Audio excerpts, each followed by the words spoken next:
Hey guys, welcome back to my YouTube channel GDS and job corner. तो आज के इस वीडियो में मैं आपके जितने भी सारे कमेंट्स आए थे आपके रिगार्डिंग पूरी जो जीडीएस की सिस्टम होती है उसके रिगार्डिंग आपके जितने भी कमेंट्स आए थे उन सब के कमेंट्स का आंसर देने की कोशिश करूँगी। अगर कोई कमेंट्स रह जाती है तो मुझे इस वीडियो के नीचे कमेंट कर दीजिएगा, मैं उसके लिए अलग सा वीडियो बनाऊंगी ताकि उसके रिगार्डिंग अगर कोई कमेंट आए तो मैं उसका आंसर दे सकूं। और जल्दी मैं लाइव आने वाली हूं तो आप मेरे चैनल को सब्सक्राइब कर लीजिएगा, क्योंकि जब भी मैं लाइव आऊँगी या उससे पहले आपको एक रिमाइंडर का मैसेज जाएगा, तो आपको वो जब भी आपके कोई डाउट्स होंगे तो मुझे लाइव सेक्शन में जो है वो आप पूछ सकते हो। तो आज का वीडियो स्टार्ट करते हैं। अगर कोई नया है मेरे यूट्यूब चैनल पर और जिन्होंने सब्सक्राइब नहीं किया है वो सब्सक्राइब कर लीजिएगा, इस वीडियो को लाइक कर दीजिएगा। तो चलिए आज का वीडियो स्टार्ट करते हैं। फिर तो एक रैंडम सा क्वेश्चन है कि आपको यूट्यूब पे कितनी इनकम मिलती है। मुझे यूट्यूब की कोई भी अभी तक इनकम नहीं मिली है, मेरा जो चैनल है वो मोनेटाइज नहीं हो पाया है।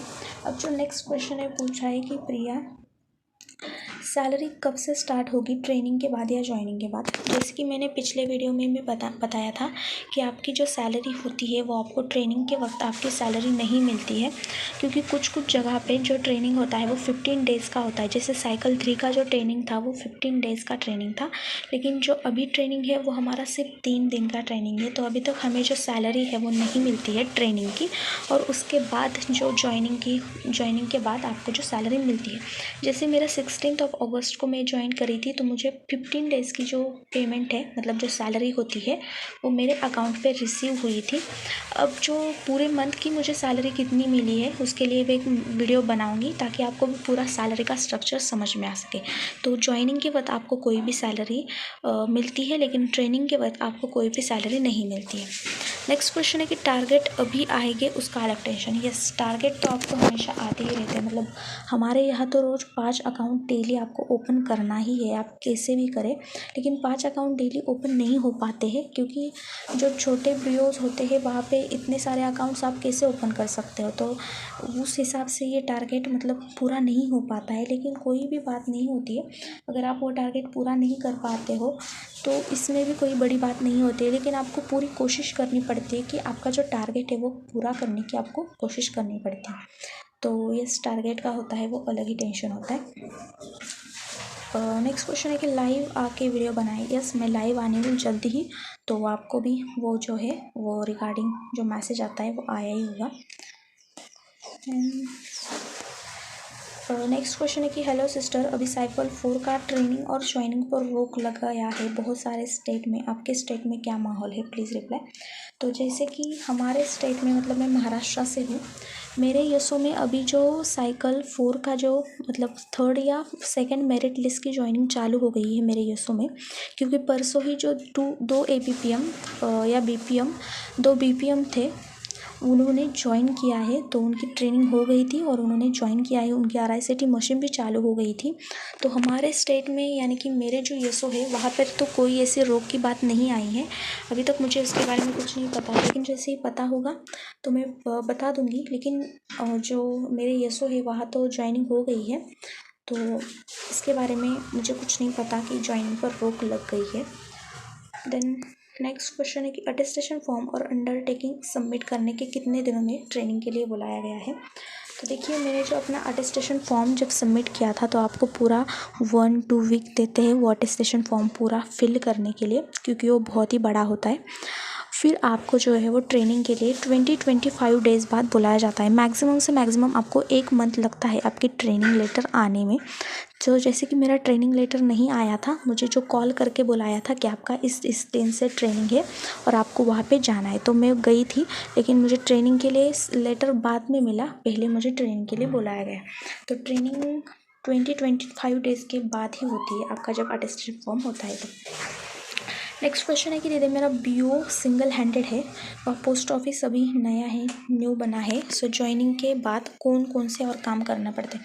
तो सिंगल हैंडेड BO है, मतलब आपको जो है वो लेटर लाने पड़ेंगे अपने यसों से, फिर वो जो कस्टमर होते हैं उनको बांटने पड़ेंगे। फिर आपका जो पूरा कैश डिपॉजिट, कैश विड्रॉ, आपको जो टारगेट होते हैं, जैसे मैं भी सिंगल हैंडेड भी हूँ, इतनी कोई दिक्कत की बात नहीं आती है, क्योंकि अगर आप वो काम पूरी तरह से समझ गए, 1-2 हफ्ते में कर गए वो काम, तो आपको भी मतलब जो है वो आसान लगने लगता है वो काम। तो पहले पहले थोड़ा बहुत होता है कि कैसे करूँगा ऐसे काम, तो लेकिन बाद में आपको जो है वो आसान काम लगने लगता है, तो इसमें कोई दिक्कत की बात नहीं आती है। तो सिर्फ आपको जो सिंगल हैंडेड भी होते हैं वहाँ पे मेल डिलीवरी करना, कस्टमर को देने, कैश डिपॉजिट विड्रॉ करने, अपने रोज़ के अकाउंट जो होते हैं वो वहाँ पे देने पड़ते हैं। तो इसके अलावा आपको कोई काम नहीं करना पड़ता है। नेक्स्ट क्वेश्चन है कि मेरी ट्रेनिंग तो SSO के पास चल रही है, वो बोल रहे हैं यहीं से ज्वाइन करा देंगे, कोई ज्वाइनिंग लेटर नहीं आएगा। यस, बहुत ही मतलब ये मेरे साथ ऐसा ही हुआ था कि मुझे ज्वाइनिंग लेटर नहीं मिला था और यहाँ से ही ज्वाइन करने के लिए मुझे भी बोला गया था, तो मैं ज्वाइन हो गई थी। इसमें इतनी दिक्कत की बात नहीं आती है और आप भी जल्दी से ज्वाइन हो जाइएगा। नेक्स्ट क्वेश्चन है कि ट्रेनिंग के कितने दिन बाद ज्वाइनिंग हुई है। मेरी ट्रेनिंग के नेक्स्ट डे से ही ज्वाइनिंग हो गई थी। मतलब ट्रेनिंग आज ख़त्म हुआ और मुझे नेक्स्ट डे से ही ज्वाइन करना पड़ा था। तो अगर आपको कहीं रेंट पर हाउस लेना है तो आप पहले से ही तैयारी कर लीजिएगा, क्योंकि मुझे जो है वो 2 दिन की जो हॉलीडे थे, तो इसके लिए मुझे टाइम मिला था घर रेंट पर लेने के लिए। तो आप पहले से ही देख लीजिएगा, क्योंकि ज्वाइनिंग आपकी जो ट्रेनिंग है उसके नेक्स्ट डे से ही होती है। मेरी तो वैसे ही हुई थी। ज्वाइनिंग लेटर आएगा क्या घर पर? ये ज्वाइनिंग लेटर आएगा, लेकिन ज्वाइन होने के 1 वीक के बाद आपका जो ज्वाइनिंग लेटर है वो घर पर आता है। तो पहले आपको ज्वाइन करना पड़ेगा और फिर आपका जो ज्वाइनिंग लेटर आ जाएगा। नेक्स्ट क्वेश्चन है कि I am a single handed BO is in a hilly area. I am not getting a risk and hardship allowance. Can you tell where to complaint or raise complaint for getting risk and hardship allowance? तो देखिए, अगर आपको कोई complaint करनी है तो आपके ये जो होते हैं वो आपका मेन होता है, तो उसको आपको जो कंप्लेंट करनी होगी, तो जो HO में आपको जाना पड़ेगा। आपकी जो पूरी प्रॉब्लम है वो आपको बतानी पड़ेगी।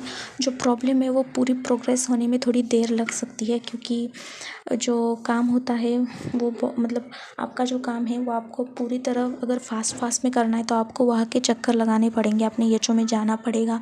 आपकी सारी प्रोसेस, आपको जो प्रॉब्लम है, आप प्रॉब्लम कैसे फेस कर रहे हो, वो पूरी डिटेल में बतानी पड़ेगी। अगर आपको हेल्प मिलती है तो आप हेल्प ले लीजिएगा, अगर नहीं मिली तो थोड़ी बहुत जो है अगर हेल्प किसी से मिली तो आप ट्राई कीजिएगा, क्योंकि अगर आपको कोई रिस्क नहीं लेना है तो आप आपके जो कंप्लेंट है वो कर सकते हो, अपने HO में आप कंप्लेंट कर सकते हो।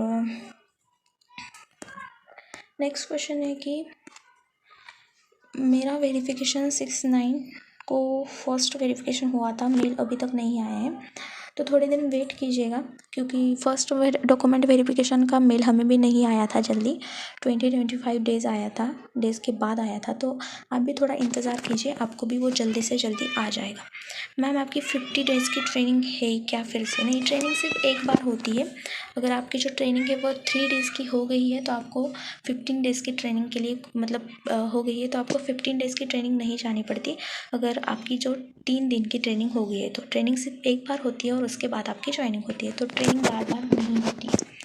देन नेक्स्ट क्वेश्चन है कि पोस्ट ऑफिस में जॉब का प्रमोशन के लिए क्या एग्ज़ाम देना पड़ता है? तो पोस्ट ऑफिस में आप 3 साल के बाद EMTS दे सकते हो, 5 साल के बाद पोस्टमैन दे सकते हो। ऐसे भी बहुत सारे होते हैं, लेकिन ये 2 मुख्य है, तो ये हमें सबको पता होता है। लेकिन इसके अंदर भी बहुत सारे ऐसे डिपार्टमेंट एग्ज़ाम होते हैं जो आप दे सकते हो और आपका जो करियर है वो पोस्ट ऑफिस में बना सकते हो। यानी कि BPM जॉब के टाइमिंग क्या होता है, तो सबका 9 to 1 ही होता है अगर वो 4 घंटे काम कर रहा हो तो, लेकिन अगर 5 घंटे काम कर रहा होगा तो वो 9 to 2 हो जाता है। तो यही सबका जो BPM का टाइमिंग हो जाता है। तो यही थी आज की वीडियो। आई होप आपको ये वीडियो पसंद आई होगी और आपके सारे डाउट्स इसमें क्लियर हुए होंगे। अगर किसी के डाउट्स आते हैं तो मुझे इस वीडियो के नीचे कमेंट कर लीजिएगा। 1-2 दिन में जब मैं लाइव आऊँगी तो उसके लिए भी जो आपके सारे डाउट्स हैं वो मैं आंसर देने की कोशिश करूँगी और फिर आपके जो जितने भी सारे डाउट्स हैं वो भी क्लियर करने की कोशिश करूँगी। तो मिलते हैं नेक्स्ट वीडियो में, तब तक के लिए stay tuned, stay updated. Thank you so much.